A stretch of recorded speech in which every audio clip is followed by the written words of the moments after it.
hoje o quadro Vida Animal será de um formato um pouco diferente. Na verdade, vai ser uma segunda edição, porque lá no início de 2021 eu conversei com o Dr. Edson Salomão e a gente planejou escolher algumas perguntas dos nossos telespectadores para trazer, sanar essas dúvidas sobre alguns episódios do quadro Vida Animal que a gente apresentou durante todo o ano. E agora em 2022 a gente repete a dose e responde aos questionamentos do ano de 2021. Ao meu lado, o Dr. Edson Salomão. Primeiramente, obrigado pela parceria do ano de 2021.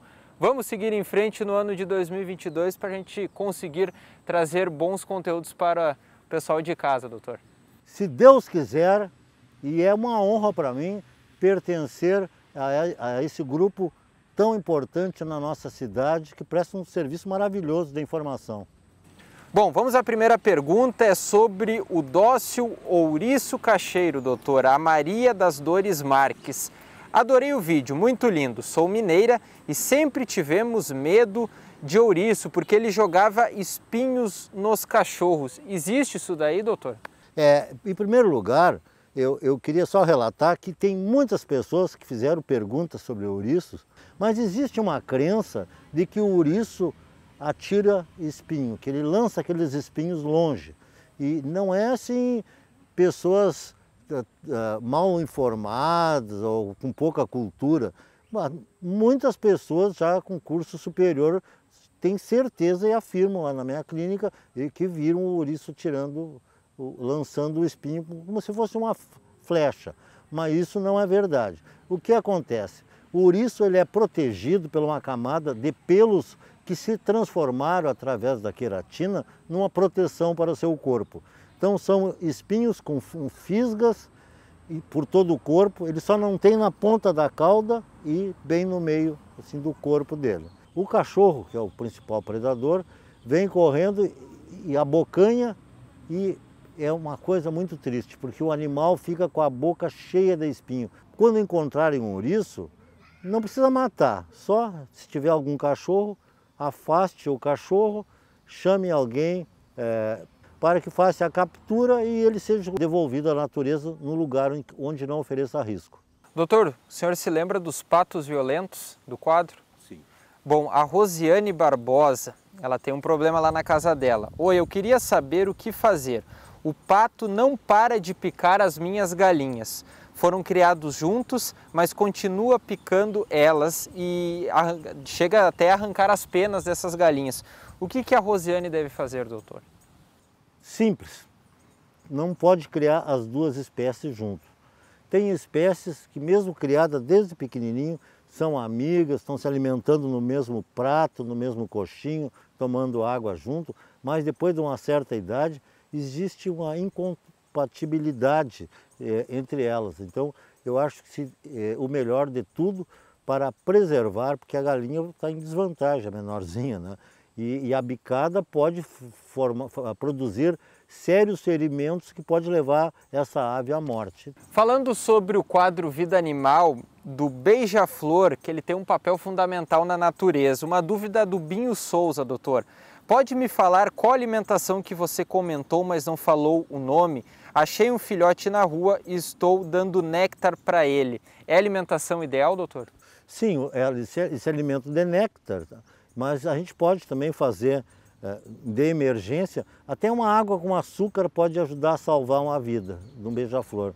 Uma água com um pouquinho de mel, mas o que eu recomendo é que vá numa agropecuária que existem inúmeros produtos próprios para alimento para beija-flor. Eles já vendem aqueles tubinhos de plástico que imitam uma flor, que o pessoal pendura no jardim, e já vem junto um líquido meio cor-de-rosa, que tu adiciona a água ali e fica com nutrientes, com vitaminas e uma série de nutrientes necessários para que seja um atrativo para o beija-flor. Bom, e no quadro Vida Animal, onde o doutor falou sobre a palmeira tóxica, que deu uma repercussão importante no YouTube, também nas redes sociais, causou uma dúvida na Elisângela. Ela falou que é uma planta muito linda, mas se você tem um animal em casa ou você deixa a planta em um lugar onde o animal não tem acesso, isso pode causar algum risco, né, doutor? E também, melhor talvez nem tê-la em casa. Eu nunca imaginei, isso ela falando, que essa planta aparentemente tão inofensiva pudesse ser tão letal e pelo que eu já pesquisei, e como você mesmo falou durante o quadro, não só animais morrem, mas também crianças acabam sendo afetadas. Existe essa questão envolvendo a palmeira? O nome dessa palmeira é Sica. Ela é muito linda e muito cara também. O valor de uma planta já de determinado porte é um valor quase que o valor de um salário mínimo. E existem pessoas que vivem da venda dessa palmeira. Eu, esses dias, na minha clínica, comentando sobre a Sica, e tinha um cliente meu que disse, olha, eu tenho na minha chácara 5.000 mudas de Sica, porque eu vivo disso. Então, aí ele me deu uma explicação que só a fêmea, que quando tem aquela florzinha, que daí é tóxica, mas eu recomendo quem não tem condições de cercar com uma tela essa palmeira, é melhor não ter, porque eu já acompanhei vários casos e sei o sofrimento que é um animal intoxicado pela toxina dessa planta. O programa sobre o sapo cururu foi um dos que mais repercutiu no YouTube, doutor. E a Elizabeth quer saber, gostaria de saber se todos os sapos podem causar a morte dos cães e os pequenos também acontece? Os sapos, eles possuem, o sapo cururu, ele possui aquelas glândulas que eu mostrei assim, perto, atrás da vista, como se fosse na região da orelha, né? E também nas patas, se vocês notarem, eles têm uma proeminência, uma parte mais alta, que ali também tem veneno, e na própria pele. Então, se a gente apertar aquilo ali, vocês notam que sai o veneno. Ele tem veneno, mas não tem capacidade de inocular. Então, quando um animal morde, aí aquilo é uma defesa dele, mas ele não tem como lançar aquele veneno. Ele não tem aquilo, como a cobra consegue dar picada, né? Então ele não tem isso. Então os animais já reconhecem ele porque sabem que, pelo instinto, que ali tem veneno. Pergunta da Thaís Porto lá no YouTube. O urutau vive quantos anos, doutor? O urutau é uma ave lindíssima. Nós tivemos a oportunidade de fazer matéria sobre ela, né? E é uma coisa assim, difícil de responder, porque na natureza a gente não tem ideia, né? Em cativeiro tem relatos de animais que viveram 8 anos, tem outros relatos que falam em 4 anos, mas o problema todo do urutau é uma ave que se alimenta de insetos. Então, para te manter esses animais em cativeiro, com alimentação apropriada, não é fácil, porque no momento que fica faltando um nutriente, diminui o tempo de vida. E olha, o quadro Vida Animal também é fonte de inspiração para outras pessoas que acompanham o relato do Dr. Edson Salomão em seguir essa profissão de médico veterinário. E as próximas 2 perguntas, doutor, é sobre isso. Primeiro da Aline, lá no canal do YouTube, depois da Natália de Oliveira. Eu quero ser veterinária, mas ainda não decidi a minha especialidade, mas provavelmente vai ser em animais pequenos. Porém, gostaria muito de trabalhar com tigres e macacos. São animais que, quando eu acabo vendo, o olho chega a brilhar. E outro relato da Natália, que fez 2 especializações, mas ela não conseguiu decidir qual que vai seguir, porque ela gosta muito de animais de grande porte. Fala um pouco, doutor, sobre esses questionamentos dos nossos telespectadores e sobre essa, eu digo, uma oportunidade de ser médico veterinário e conhecer a vida desses animais, né? Sabe que a medicina veterinária existe mais de 80 atividades pertinentes à nossa profissão. Então, o que mais se destaca são os pequenos animais e animais de fazenda. Hoje em dia está havendo uma procura muito grande por animais silvestres. É uma coisa muito linda, é uma área muito linda da medicina veterinária, tanto como as outras. Por exemplo, eu tive o privilégio de trabalhar inicialmente com grandes animais, como funcionário do sindicato rural. Junto eu tinha a minha clínica de pequenos animais, que atendia silvestres também, porque desde pequeno eu criava tudo que é tipo de bicho. Depois fui trabalhar em saúde pública, né? que eu fui coordenador dos serviços de ações de saúde, entrei como chefe da vigilância sanitária, fazia um trabalho assim de saúde pública muito importante. Agora a pessoa tem que procurar assim, ó, a vocação. Se ela fez 2 especializações, então ela vai ver que, olha, o que vai ser melhor para mim? A gente tem que pensar também no dinheiro. Infelizmente, o dinheiro que move o mundo, e o veterinário também precisa ganhar dinheiro. É uma área fantástica. Então é uma coisa assim que vai depender de cada um.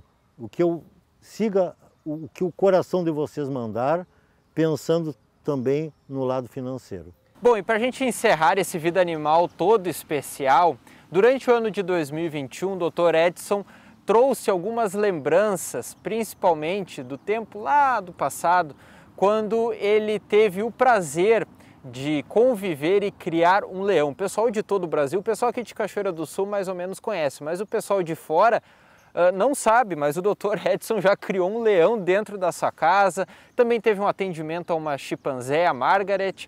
Doutor, um dos questionamentos da Helena Trindade é sobre uma mudança de jaula do leão Ralph, que foi um sucesso aqui em Cachoeira do Sul, foi o precursor do zoológico municipal aqui de Cachoeira do Sul. São infinitas histórias desse leão que conviveu teve uma convivência muito forte com a comunidade aqui de Cachoeira do Sul. Fala sobre esse episódio e sobre esse ano de 2021, onde você resgatou essas histórias de atendimentos e também convivências que marcaram a sua vida.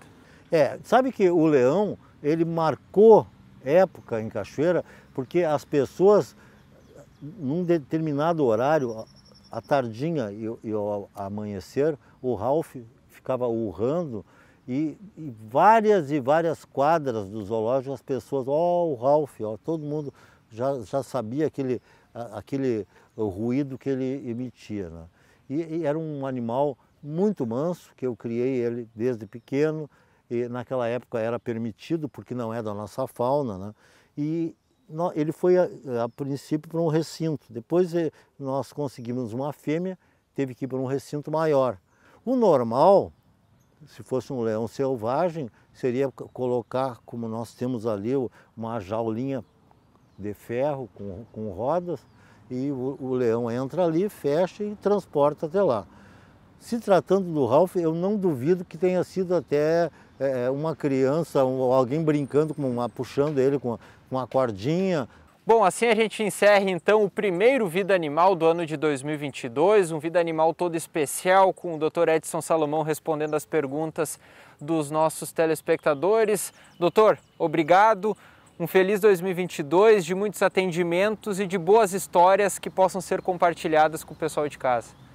Um feliz ano novo para todos vocês, telespectadores, e que seja um ano muito bom para todos nós, com muita saúde, com muito amor, e que a gente possa continuar, né, com esse programa cada vez com mais audiência. O Vida Animal fica por aqui. Até a próxima.